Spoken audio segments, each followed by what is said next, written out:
Australia మీద India ODI series అయితే కోల్పోయింది. మరి టీ20ఐ సిరీస్ అక్టోబర్ 29 నుంచి మొదలు కాబోతోంది. 5 టీ20ఐల సిరీస్. మరి ఈ సిరీస్లో ఎవరు ఫేవరెట్? అసలు ఇప్పటి వరకు ఆస్ట్రేలియాలో టీమిండియా ఆస్ట్రేలియాతో ఎన్ని టీ20ఐలు ఆడింది? రెండు టీంల మధ్య ఎన్ని టీ20ఐ సిరీస్లు జరిగాయి? మరి హైయెస్ట్ స్కోర్ ఎంత? ఇక్కడ కాన్బెరాలో ఇప్పటి వరకు ఎన్ని టీ20ఐ మ్యాచెస్ జరిగాయి? మరి ఇద్దరి మధ్య జరిగినటువంటి టీ20ఐ బైలాటరల్ సిరీస్లో అప్పర్ హ్యాండ్ ఎవరిది?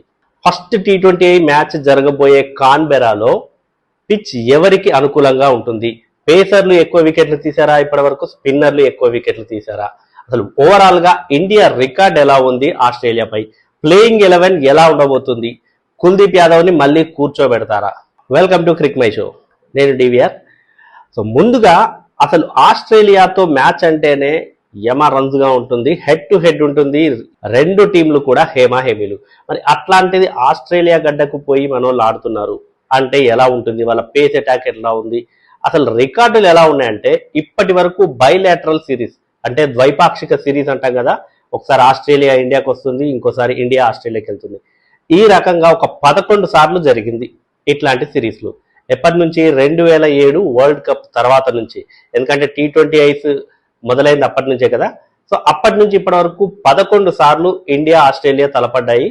మరి ఈ 11 సార్లలో ఇండియాదే అప్పర్ హ్యాండ్. 6 సార్లు సిరీస్ గెలిచింది ఇండియా, 3 సార్లు డ్రా అయ్యాయి. 6 సార్లు ఇండియా గెలిచింది, 3 సిరీస్లు డ్రాగా ముగిశాయి. అంటే మిగిలింది రెండు సిరీస్లు మాత్రమే ఆస్ట్రేలియా గెలిచింది. మరి వీటన్నిటిలో ఇంకో హైలైట్ విషయం ఏంటంటే ఆస్ట్రేలియా గడ్డను ఆస్ట్రేలియాపై 3-0తో కొట్టింది ఇండియా. ఎప్పుడు? 2016లో. కెప్టెన్ ఎవరో మీరు గెస్ చేయొచ్చు ఈజీగా. మహేంద్ర సింగ్ ధోని. మహేంద్ర సింగ్ ధోని కెప్టెన్సీలో అప్పుడు ఆస్ట్రేలియాను 3-0తో కొట్టింది టీమిండియా. అంతేకాదు ఆ 3 మ్యాచ్లలో 3 హాఫ్ సెంచరీలు చేశాడు విరాట్ కోహ్లీ. కింగ్ కోహ్లీ ఫస్ట్ టీ20ఐలో 90 రన్స్, తర్వాత 50+ రన్స్, తర్వాత 50+ runs. Player of the series కూడా విరాట్ కోహ్లీయే. మరి ఇంకొకరి గురించి మీరు ఆలోచిస్తున్నారు, అది రోహిత్ శర్మ. తను కూడా అంతే, ఫస్ట్ టీ20ఐలో ఒక 30+ రన్స్ కొట్టాడు, మిగిలిన 2 టీ20ఐస్ లో కూడా 50+ రన్స్ స్కోర్ చేశాడు. సో ఈ ముగ్గురు లెజెండ్స్ అయితే మనం మిస్ అవుతాం ఖచ్చితంగా, ధోని, విరాట్ కోహ్లీ అండ్ రోహిత్ శర్మ. సో మరి ఆ ముగ్గురు లేని లోటును మనోళ్ళు భర్తీ చేస్తారా ఈ young team?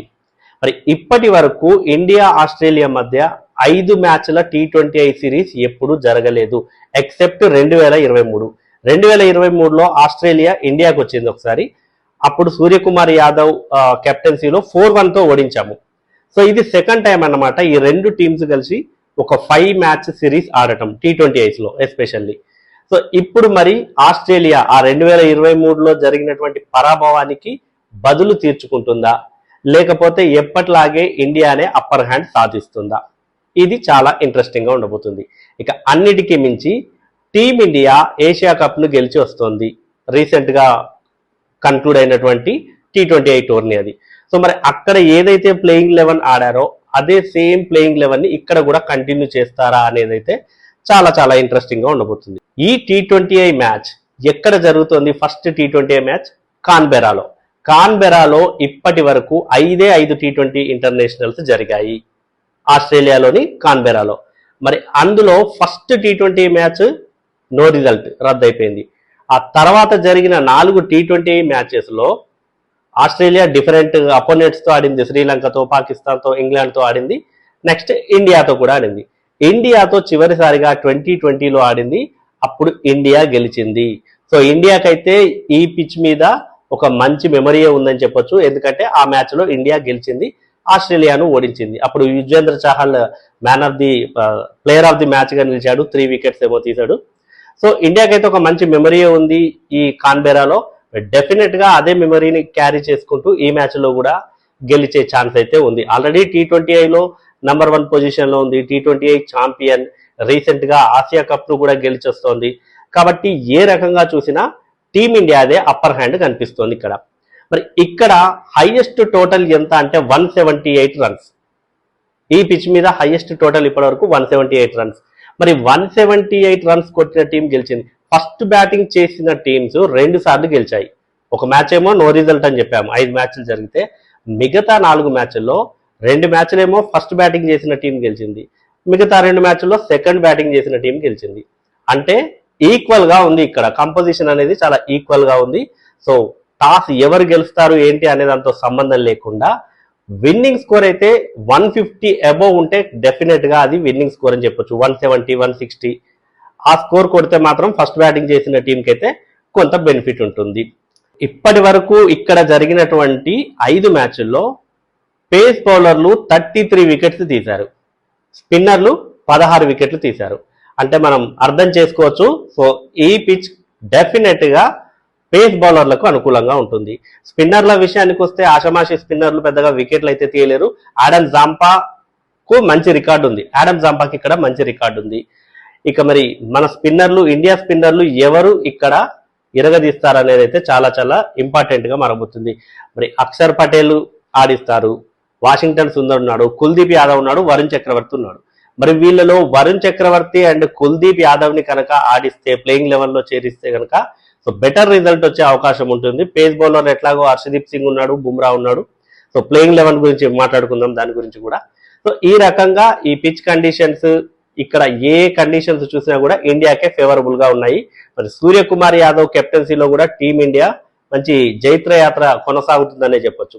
So next playing 11 ఎలా ఉండబోతుందో ఒకసారి చూద్దాం. ఒక ప్రపోజ్డ్ ప్లేయింగ్ 11 అనుకుంటే కనుక ఆసియా కప్ ని దృష్టిలో పెట్టుకుని, అంటే ఆసియా కప్ లో గెలిచిన టీం ని కనుక దృష్టిలో పెట్టుకుంటే ఓపెనర్లుగా Shubman Gill, Abhishek Sharma, number 3 or number 4 లో సూర్యకుమార్ యాదవ్, తిలక్ వర్మ, సంజు శాంసన్, 5 అయిపోయారు ఇక్కడికి. నంబర్ 6 లో అక్షర్ పటేల్, నంబర్ 7 లో శివం దూబే, నంబర్ 8 లో నితీష్ కుమార్ రెడ్డి. శివం దూబే కానీ వాషింగ్టన్ సుందర్ని కానీ తీసుకునే ఛాన్స్ ఉంటుంది. సో నెంబర్ 8 లో నితీష్ కుమార్ రెడ్డి, నెంబర్ 9 లో కుల్దీప్ యాదవ్ అనుకుందాం, number 10 Jasprit Bumrah, number 11 Harshdeep Singh. So ఇక్కడ ఆల్రౌండర్ల విషయానికి వస్తే శివం దూబే ఉన్నాడు, అక్షర్ పటేల్ ఉన్నాడు, వాషింగ్టన్ సుందర్ ఉన్నాడు, నితీష్ కుమార్ రెడ్డి ఉన్నాడు. మరి నలుగురు ఆల్రౌండర్లు ఆడిస్తారా?